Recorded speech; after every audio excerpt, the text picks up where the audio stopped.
ওয়ালাইকুম। গতকাল 3টায় নেট চালু হওয়ার পর থেকে আমি আমার ইউটিউব অর্থাৎ নেট লাইন সংযোগ করার পরে এ পর্যন্ত ইউটিউবে আমি আসলে ইউটিউব লগ ইন করতে পারলাম না বা দেখতে পারলাম না।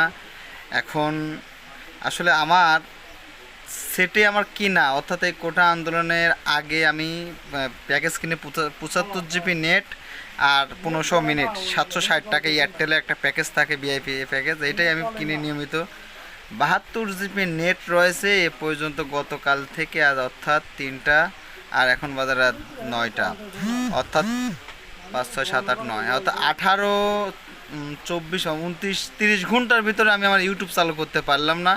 কিন্তু ওয়াইফাই দিয়ে ইউটিউব পানির মতন চলে।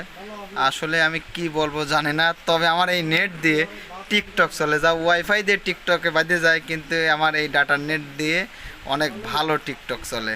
আসলে আপনাদের কার